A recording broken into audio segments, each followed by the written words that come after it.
اعوذ باللہ من الشیطان الرجیم بسم اللہ الرحمن الرحیم ضربت علیہم الذلة اینما ثقفوا الا بحبل من اللہ وحبل من الناس وباءوا بغضب من اللہ وضربت علیہم المسکنہ ذلك بأنهم كانوا يكفرون بآيات الله ويقتلون الأنبياء بغير حق ذلك بما عصوا وكانوا يعتدون۔ السلام علیکم ورحمۃ اللہ وبرکاتہ۔ میری پیاری بہنوں، کیسے ہیں آپ؟ اللہ سبحانہ تعالیٰ سب کو اپنی امان میں رکھے، خوشیاں، صحت، تندرستی، عافیت، اور اللہ سبحانہ تعالیٰ دین اور ایمان کا شوق اور درد ہمارے دلوں میں ڈال دیں، تاکہ ایک تو ہم علم والے ہوں، ہمیں اپنے آس پاس کیا ہو رہا ہے اس کی خبر ہو، اور دوسرا یہ کہ ان چیزوں کو ڈیل کرنے کے لیے قرآن اور سنت کا علم بھی موجود ہو، تاکہ پھر انسان کے اندر ہمت رہتی ہے اور وہ حالات کا مقابلہ کر سکتا ہے۔ ٹھیک، چلیں، بڑا جو ہے نا ریلیونٹ سا ٹاپک آ رہا ہے آج کل کی سچویشن کے حساب سے، تو انشاءاللہ آیت پڑھتے ہیں۔ 112 آیت نمبر ہے اور سورہ آل عمران ہے۔ اعوذ باللہ من الشیطان الرجیم، بسم اللہ الرحمن الرحیم۔ رب اشرح لی صدری ویسر لی امری واحلل عقدۃ من لسانی یفقہوا قولی ربنا زدنا علما آمین۔ ضربت ماری گئی، مار دی گئی، علیہم اوپر ان کے، الذلۃ ذلت، اینا جہاں کہیں، ما ثقفوا وہ پائے گئے، الا مگر، بحبل ساتھ رسی کے، من اللہ اللہ کی طرف سے، وحبل یا پھر رسی سے، من الناس لوگوں کی طرف سے، وباؤ اور وہ لوٹے، بغضب ساتھ غضب کے، من اللہ اللہ کی طرف سے، وضربت اور ماری گئی، علیہم اوپر ان کے، المسکنۃ محتاجی، ذالک یہ، بأنہم بوجہ اس کے کہ بے شک وہ، کانو تھے، یکفرون وہ کفر کرتے، بآیات اللہ اللہ کی آیات کے ساتھ، ویقتلون اور وہ قتل کرتے تھے، وہ قتل کرتے، الانبیاء نبیوں کو، بغیر حق بغیر حق کے، ذالکہ یہ، بما بوجہ اس کے جو، عصوا انہوں نے نافرمانی کی، وکانو اور تھے وہ، یعتدون حد سے بڑھ جانے والے۔ تھوڑا سا اس کا وہ دیکھ لیتے ہیں۔ ضربت ضاد رابا سے ہے، ضربہ کا مطلب ہوتا ہے مارنا، ٹھیک ہے، تو ضربت مجہول ہے، پیسو وائس ہے، ضربت ماری گئی، علیہم اوپر ان کے، علی اور ہم دونوں کو ملا کے علیہم بنتا ہے، اوپر ان کے، الذلۃ ذلہ کیا ہوتی ہے، ذال لام لام سے ہے، ذل کہتے ہیں عاجزی کو، جھکاؤ کو، تو عاجزی اور ذلت مار دی گئی ان کے اوپر، اینما جہاں کہیں، ثقفوا ثا قاف فا سے ہے، ثقف پایا جانا، الا مگر، یعنی ان کے اوپر ذلت ماری گئی، لیکن کیسے وہ اس ذلت سے کہیں کہیں بچے ہوئے ہیں، الا بحبل من اللہ، حبل کہتے ہیں اس چیز کو جس کے ذریعے سے منزل تک پہنچا جا سکے، جیسے رسی کو کے اوپر پکڑ کے انسان پہنچ جاتا ہے نا کسی جگہ پہ، تو حبل رسی کو کہتے ہیں، من اللہ اللہ کے ساتھ، یعنی اللہ کے ساتھ انہوں نے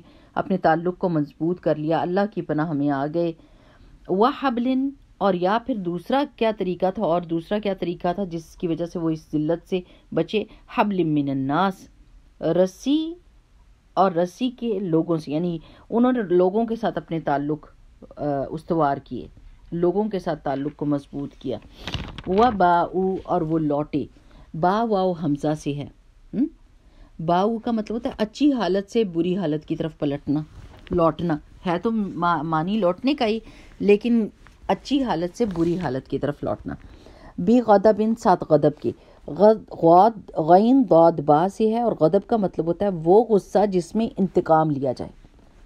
ہاں جی، غصے کے ڈیفرنٹ ورڈز ہیں، لیکن یہ غضب اس غصے کے لیے استعمال ہوتا ہے جس میں انتقام لیا جائے. من اللہ، اللہ کی طرف سے، وضربت اور ماری گئی علیہم اوپر ان کے المسکنہ. اب یہ کیسی مسکنت تھی، یہ کیسی محتاجی تھی، سین کاف نون سے ہے. وہ محتاج، یہ مسکنت جو تھی، یہ ذلت اور یہ محتاجی ان کے دل کی محتاجی تھی. ان کے پاس بہت کچھ ہونے کے باوجود بھی یہ بخیل بھی تھے، یہ لالچی بھی تھے، ان کو دولت کی ہرس بھی بہت تھی. یعنی دل کی محتاجی، فقیری. ٹھیک ہے نا، یہ بہت ضروری یاد رکھنے کی بات ہے، کیونکہ دولت تو ابھی بھی ان کے پاس بہت ہے، لیکن ان کے پاس مسکنت ہے، محتاجی ہے. کس چیز کی؟ کس چیز کی؟ دل کی. ذالک، یہ بانہم، بوجہ اس کے کہ اب اللہ تعالیٰ وجہ بتائیں گے کہ ان کے اوپر ذلت اور مسکنت کیوں ماری گئی اور اللہ تعالیٰ کے غضب کا یہ شکار کیوں ہوئے. ذالک بانہم، یہ بوجہ اس کے کہ بے شک وہ کانو تھے یکفرون. یکفرون مضارع ہے، کاف فا را سے. میں نے آپ کو بتایا تھا نا، یتان، شروع میں یا، تا، الف اور نون آئے کسی ورب کے، کسی فعل کے، تو پھر وہ مضارع ہوتا ہے. مضارع کا مطلب ہوتا ہے پریزنٹ اور فیوچر ٹینس. ابھی، حال اور مستقبل کے لیے وہ صیغہ استعمال ہوتا ہے. آپ اس کی دونوں طرح ٹرانسلیشن کر سکتے ہیں، ہے اور کرے گا بھی. ٹھیک ہے نا. لیکن جب کانو اس کے ساتھ لگ جاتا ہے نا، کانا لگ جاتا ہے مضارع کے ساتھ، تو پھر پاسٹ کنٹینیوس ٹینس کا مطلب دیتا ہے. تھوڑا سا اس بات کو آپ 1 2 3 دفعہ سنیں گے تو آپ کو بات سمجھ آ جائے گی. ٹھیک ہے. بآیات اللہ، اللہ تعالیٰ کی آیات کا کفر کرتے تھے. وَيَقْتُلُونَ، اور قتل کرتے تھے. یہ بھی مضارع ہے، دیکھیں شروع میں یا لگا ہوا ہے نا، اور یہ ورب ہے. ٹھیک ہے. واو نون آخر میں کیا ہے؟ جمع کا ہے. شروع کا یا ہٹا دیں اور واو نون ہٹائیں تو آپ کے پاس روٹ لیٹر آ جائے گا، قاف تا لام. الانبیاء، نبی کی جمع ہے، اور یہ نون با حمزہ سے ہے. اور نبی کس کو کہتے ہیں؟ خصوصی خبر دینے والا، اہم خبر دینے والا. نبا اہم خبر کو کہتے ہیں. بغیر حق، حق کے، یعنی کہ کوئی they didn't have the right, there was no reason. ٹھیک ہے نا. ذالک، یہ بما، بوجہ اس کے جو عصو، عین صاد یا سے ہے. عصیان کس کو کہتے ہیں؟ نافرمانی کو. تو انہوں نے نافرمانی کی. وکانو، اور تھے وہ، یعتدون، عین دال واو سے ہے. عدو کس کو کہتے ہیں؟ حد سے باہر نکل جانا. دشمن کو کہتے ہیں نا عدو. کیوں کہتے ہیں عدو اس کو؟ کیونکہ وہ اپنی حدیں پار کر جاتا ہے، وہ بڑھ جاتا ہے اپنی حدوں سے دشمنی میں لوگوں کی. چلیں اب ہم دیکھتے ہیں کہ یہ آیتیں ہم کو کیا بتا رہی ہیں. اس سے پچھلے کی آیت جو تھی وہ کیا تھی؟ اہل کتاب بھی کی طرف تھی کہ یہ لوگ تمہیں اذیت نہیں دے سکتے، کوئی تکلیف نہیں پہنچا سکتے، کوئی حملہ نہیں کر سکتے، تمہارے خلاف لڑ نہیں سکتے، لیکن زبان سے باتیں کر سکتے ہیں اور تکلیف دے سکتے ہیں. یعنی جھوٹ بول کر، پروپیگنڈا کر کے، بری باتیں مشہور کر کے، غلط الزام لگا کے یہ تم کو اذیت دے سکتے ہیں. پلیز آپ اس وقت کے حالات کو بھی ساتھ ہی رکھیے گا، آپ کو بات بڑی سمجھ آئے گی اچھے طریقے سے، کیونکہ اس وقت مسلمان کافی تکلیف اٹھا رہے ہیں ان کے ہاتھوں. اور جھوٹ کیسے سمجھ آ رہا ہے؟ یعنی ویڈیوز دیکھی جا رہی ہیں، سارے پروف سامنے ہیں، سارے دلائل موجود ہیں، اور جو سب کے سب ان کے خلاف جاتے ہیں. لیکن وہ ورلڈ کے سامنے آ کے جب پریس کانفرنس کرتے ہیں تو مسلمانوں کے اوپر الزام لگاتے ہیں، اور وہ سب جھوٹے ہیں، سب دنیا کو پتہ ہے. لیکن پھر بھی یعنی جیسے شرم اور حیا نہیں ہوتی نا، اور انسان جھوٹ بولنے کا عادی ہوتا ہے. and everyone knows that they lie a lot. تو یہ زبان سے آپ کو بہت تکلیف دیں گے. اب آپ کہیں گے کہ ابھی تو یہ مسلمانوں کے اوپر بہت حملے کر رہے ہیں، تو کیسے اللہ تعالیٰ نے یہ کہا کہ یہ تکلیف نہیں پہنچا سکتے؟ یہ اس وقت رسول اللہ صلی اللہ علیہ وسلم سے کہا گیا تھا کہ یہ آپ کے ساتھ لڑ جھگڑ نہیں سکتے، ایسے کہ مقابلہ نہیں کر سکتے، بہت بزدل ہوتے ہیں، بہت بزدل ہوتے ہیں. اور اس وقت دیکھیں کہ رسول اللہ صلی اللہ علیہ وسلم نے کن کن قبیلے کو نکالا تھا ان کے، اور یہ سب نے کیا کیا تھا؟ ٹریزن، یعنی غداری کی تھی. پہلے گورنمنٹ کے ساتھ لکھ لیا اور پیکٹ کر لیا کہ ہم آپ کے انڈر رہیں گے، آپ کے خلاف کسی سازش کو کا ساتھ نہیں دیں گے، مشرکین کا ساتھ نہیں دیں گے، ہم وفادار ہوں گے، ہم آپ کے ساتھ پیسوں میں شیئر کریں گے، سب کچھ. لیکن جب ان کے اوپر موقع آیا، انہوں نے غداری کی اور رسول اللہ صلی اللہ علیہ وسلم کو قتل کرنے کی سازش کی، بہت ساری، ایک نہیں بہت دفعہ. اور پھر اس کے بعد مسلمانوں کے ساتھ جب غداری کی تو پھر ان کو سزا ملی. یہودی قبیلہ بنو قینقاع جلا وطن ہوا، پھر بنو نذیر، پھر بنو قریظہ کی باری آئی تو ان کے یعنی ان کے آدمی مارے گئے ان کی اپنی شریعت کے مطابق. پھر خیبر میں ان کو بہت سخت تکلیف اٹھانی پڑی. وہاں سے پھر عمر رضی اللہ تعالیٰ نے ان کو نکالا تھا، اور نجران کے عیسائیوں نے جزیہ دینا قبول کر لیا تھا، اور ان کا تھا ہمیں رہنے دیں، ہم جزیہ دیں گے، لیکن ان کو یعنی ملک بدر کیا گیا تھا. غرض ہر میدان میں ان لوگوں نے ذلت اٹھائی. لیکن ان کا ایک کام ہے، یہ جس جگہ رہتے ہیں، یعنی وہ جیسے محاورہ نہیں ہے جس تھالی میں کھاتے ہیں اس میں چھید کرتے ہیں، ان کا یہ طریقہ رہا ہے. اور یہ نہیں کہ یہ کوئی بہت پرانی بات ہے، یہ ان کی ہسٹری اگر آپ کھول کے دیکھیں گے تو بہت اچھے سے واضح ہو جائے گا کہ ان کا طریقہ ایسا تھا. اللہ سبحانہ و تعالیٰ نے اس قوم کو انبیاء بہت زیادہ دیے تھے، ان میں بادشاہت بھی دی تھی، دولت بھی دی تھی، طاقت بھی دی تھی، حکومت بھی دی تھی، سب کچھ دیا تھا. لیکن ان کی کچھ عادات کی وجہ سے ان کے اوپر دنیا میں ایسے لوگ آئے جنہوں نے ان کو خوب مار دی. اب آپ دیکھیں، کچھ بھی سوچنے سے پہلے یہ دیکھیں کہ اللہ تعالیٰ نے کیا وجہیں بتائی ہیں کہ انہوں نے ان کو کیوں ذلت اور مسکنت دی گئی، اور کیوں یہ اللہ کے غضب کا شکار ہوئے. کیونکہ یہ اللہ تعالیٰ کی آیات کا انکار کرتے تھے، یعنی پسے پشت ڈال دیتے تھے کہ اللہ تعالیٰ نے کیا کہا ہے، اور اپنی مرضی کے کام کرتے تھے. اور اس وقت سے لے کے آج تک سود کا کاروبار انہی کے ہاتھ میں ہے، جو اللہ تعالیٰ نے سختی سے منع کیا تھا. یہ سب سے بڑی نشانی ہے جس کی وجہ سے آپ کو پتہ چلے گا کہ باقی چیزیں تو اور تھیں جو انہوں نے کیا، لیکن یہ کام بھی کیا. اور کیا کرتے تھے؟ وَيَقْتُلُونَ الْأَنْبِيَاءَ بِغَيْرِ حق، اور نبیوں کو قتل کرتے تھے. یعنی کوئی سوچ سکتا ہے کہ کوئی امت ہو اور وہ اپنے خیر خواہ نبی کو قتل کرے؟ یہ انہوں نے اپنے ہاتھوں سے اپنے نبیوں کو قتل کیا. اس کا مطلب ہے کہ جو بھی ان کو سیدھا راستہ دکھانے کی کوشش کرتا ہے یہ اس کا منہ بند کروا دیتے ہیں. ذالک بما عصوا، اور یہ اس وجہ سے ہوا تھا کہ انہوں نے نافرمانیاں کی، وکانوا یعتدون، اور وہ حد سے بڑھ جاتے تھے. یہ چار چیزیں کوئی بھی کرے گا نا، کوئی بھی کرے گا تو اس کے اوپر ذلت اور مسکنت ہی ماری جائے گی. ٹھیک ہے. اب آپ دیکھیں کہ ان لوگوں کو بابلیوں کے ہاتھوں، اچھا رومنز کے ہاتھوں، پرشینز کے ہاتھوں، جرمنز کے ہاتھوں، یعنی اتنے لوگوں کے ہاتھوں انہوں نے مار کھائی اپنی انہی عادات کی وجہ سے کہ یہ جس کے انڈر رہتے تھے اسی کو نقصان پہنچانے کی کوشش کرتے تھے.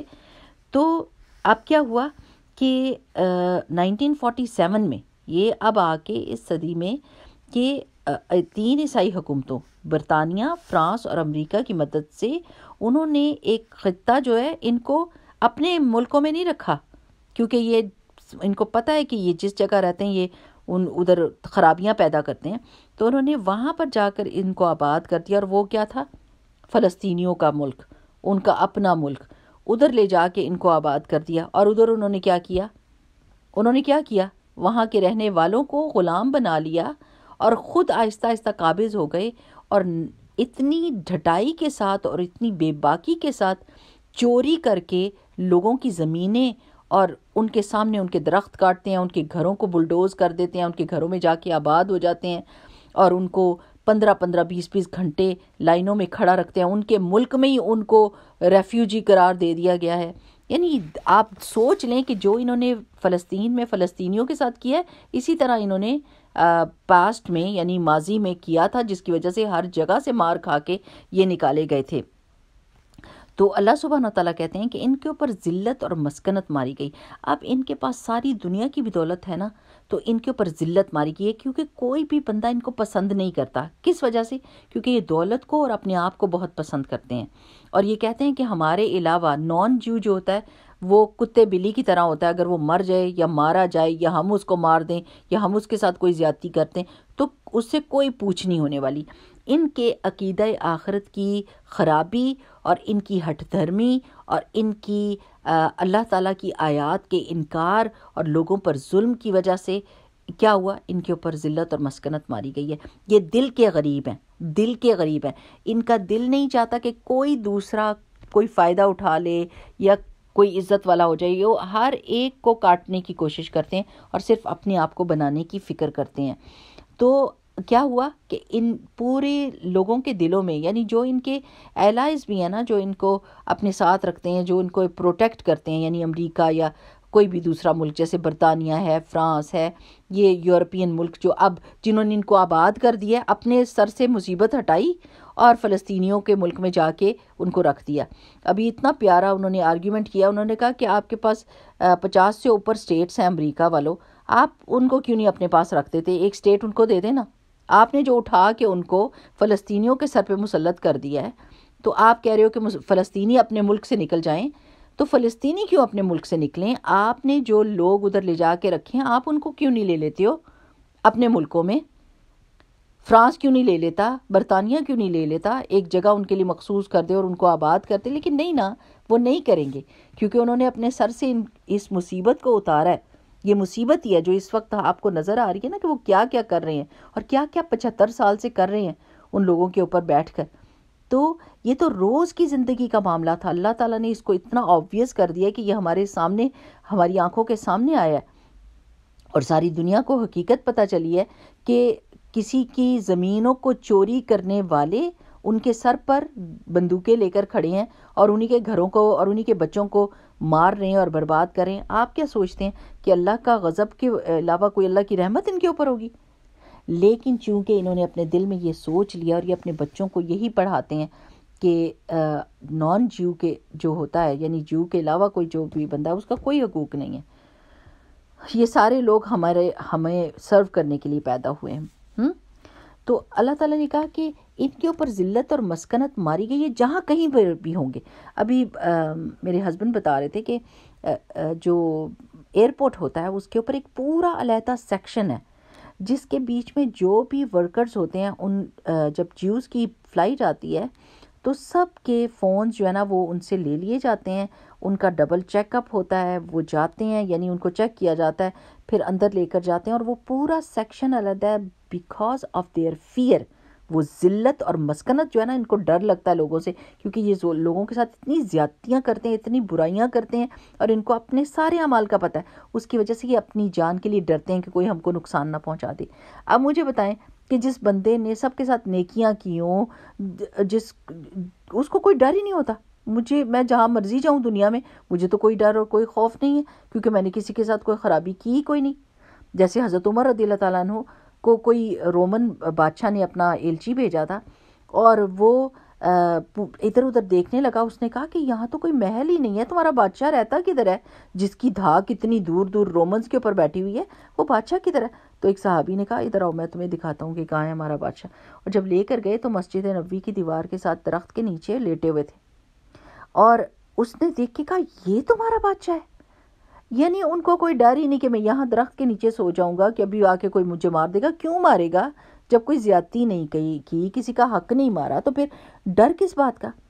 تو ڈر وہی لوگ ہوتے ہیں جو ایماندار ہوتے ہیں، ایماندار اور سچے ہوتے ہیں، اور لوگوں میں خیر اور بھلائی پھیلاتے ہیں۔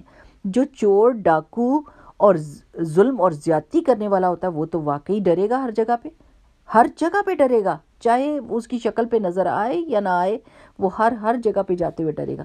تو ان کے اوپر ذلت اور مسکنت ماری گئی ہے اور ماری ہوئی ہے، اور جب تک یہ اپنے طریقے نہیں بدلیں گے ان پر یہی مسکنت چھائی رہے گی۔ اللہ تعالیٰ بتاتے ہیں کہ 2 طریقے ایسے ہو سکتے ہیں کہ جس کی وجہ سے یہ اس ذلت اور مسکنت سے بچ جائیں، اور ان میں سے ایک کیا ہو سکتا ہے کہ یا تو انہوں نے اپنی کتاب کے ساتھ اپنا تعلق جوڑ لیا، اللہ کی باتیں پڑھنے لگ گئے، سننے لگے، اور یا پھر اس کا یہ مطلب ہے کہ یہ مسلمان ہو گئے، اللہ تعالیٰ کی پناہ میں آ گئے، اور انہوں نے اللہ سبحانہ و تعالیٰ کے ساتھ اپنا تعلق مضبوط کر لیا۔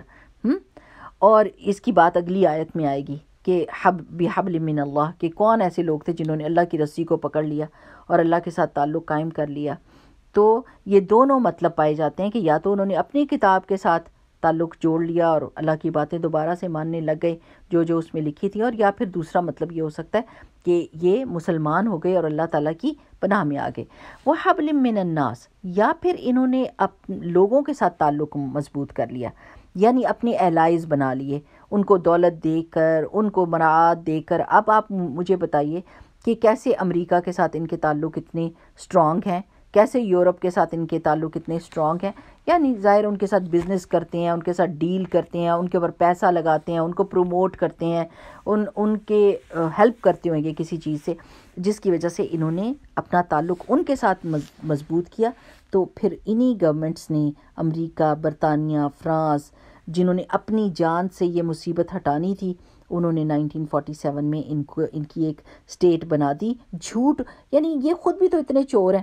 آپ ذرا ان کے بارے میں بھی دیکھیں نا, امریکہ نے کن کن ملکوں پر حملہ کیا, کہاں سے 6000 میل دور جا کے, صرف اس لیے, اور الزام لگائے جھوٹے, صرف اس لیے کہ ان کو تیل چاہیے تھا.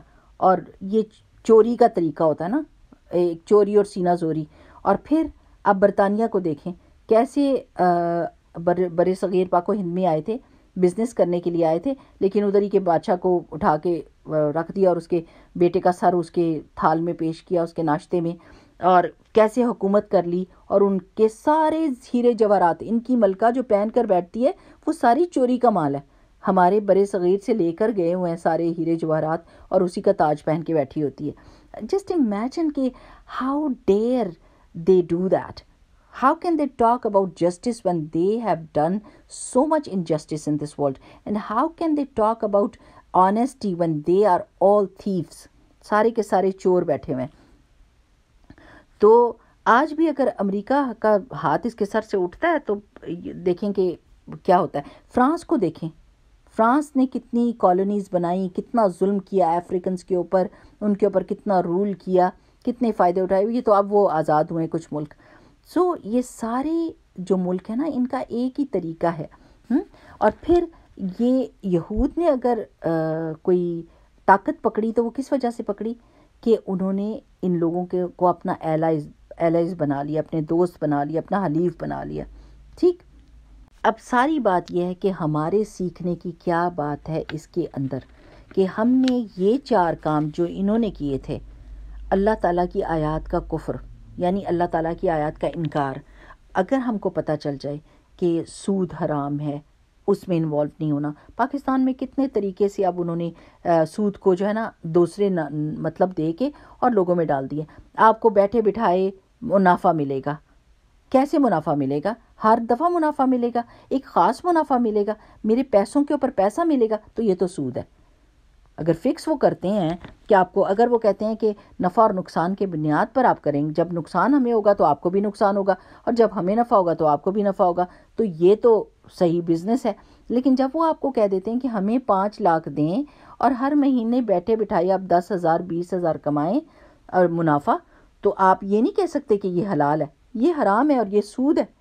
بانڈز جو آپ کو دیتے ہیں اور کہتے ہیں یہ خرید لیں اور اتنے سال ہم سے پیسے واپس نہ مانگیں, اور اتنے سالوں کے بعد آپ کا 1 لاکھ جو ہے 5 لاکھ کر کے ہم آپ کو دے دیں گے, یہ سود ہے. یعنی there are so many ways کہ جس طرح ہم اللہ تعالیٰ کی آیات کا انکار کرتے ہیں. اللہ تعالیٰ نے سچ بولنے کا کہا ہے تو وہ کہتے ہیں جھوٹ بولے بغیر تو بزنس ہوتا کوئی نہیں. رشوت کی بات آتی ہے تو رشوت کے بغیر تو آج کل کام نہیں چلتا, گھر تو نہیں چل سکتے. یعنی حرام کے ساتھ کام گھر چل سکتے ہیں, رزق دینے والی ذات اللہ تعالیٰ کی ہے. تو جو کوئی بھی اللہ کی آیات کو کفر کرے گا.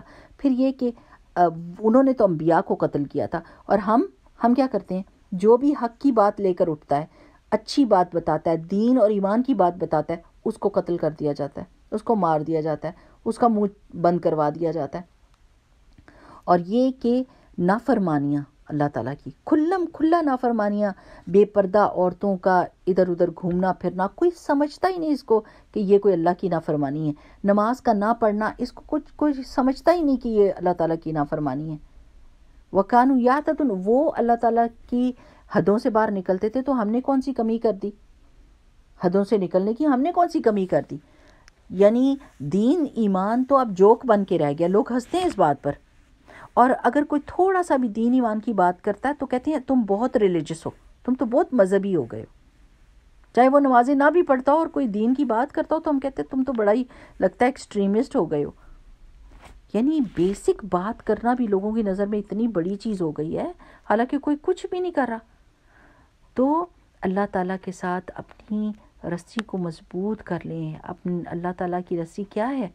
قرآن, قرآن کے ساتھ مضبوط تعلق قائم رکھیں تاکہ ہم سے بھی ذلت اور مسکنت جائے، کیونکہ اس وقت وہ چیز جو ان کے اوپر تھی ہمارے اوپر بھی مسلط ہے کہ ہم چیخ کے چیخ رہے ہیں کہ اللہ کے واسطے بند کرو اس کو، ڈیمونسٹریشنز ہو رہی ہیں، خط لکھے جا رہے ہیں، سارے پولیٹیکل پارٹیز کو اکٹھا کیا جا، جو کچھ بھی کر رہے ہیں، لیکن بالکل کوئی سنوائی نہیں۔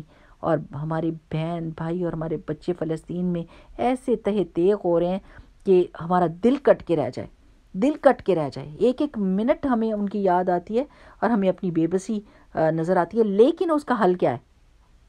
اس کا حل کیا ہے؟ کیسے؟ اللہ تعالیٰ نے بتایا نہیں ہے کہ اللہ کے ساتھ اپنے تعلق کو مضبوط کر لو، لوگوں کے ساتھ اپنے تعلق کو مضبوط کرو، کام کرنا پڑے گا، کام کرنا، کچھ کام چھوڑنے پڑیں گے، کچھ کام کرنے پڑیں گے، اللہ تعالیٰ کی فرما برداری کرنی ہوگی، ایسے نیک اور صالح لوگوں کو اپریشیٹ کرنا ہوگا، آگے لانا ہوگا، بلکہ بنانا ہوگا۔ علم کے ساتھ یہ سارے کام ہوں گے، علم کے ساتھ اچھے لوگ اوپر آئیں گے۔ علم سیکھنے سکھانا جو ہوتا ہے نا، وہ نفلی عبادت سے بھی بڑھ کر ہوتا ہے۔ علم سیکھنا سکھانا، اپنے بچوں کو اس علم کے اندر انویسٹ کرنا تاکہ پھر وہ ہمارے لیڈر بن سکیں، اور ان کی بات کو غور سے سننا، اس کو اگنور نہ کرنا، اللہ سبحانہ تعالیٰ کی فرما برداری کرنا اور اللہ تعالیٰ کی حدوں کا پاس کرنا، یہ ساری چیزیں جب ہم کریں گے، ہر individual, don't think about the whole world کہ یہ کیوں نہیں بدلتا، وہ کیوں نہیں بدلتا، اور خود نماز جا رہی ہے اور اپنی فکر ہی کوئی نہیں۔ اپنے آپ کو صحیح کرے، ہر بندہ اپنی اکائی، ایک بندہ صحیح ہو جائے تو وہ ریپل افیکٹ ہوگا کہ وہ اس کا ہمسایہ بھی صحیح ہو جائے گا، اس کا محلہ بھی صحیح ہو جائے گا، اس کا شہر بھی صحیح ہو جائے گا، اس کا ملک بھی صحیح ہو جائے گا۔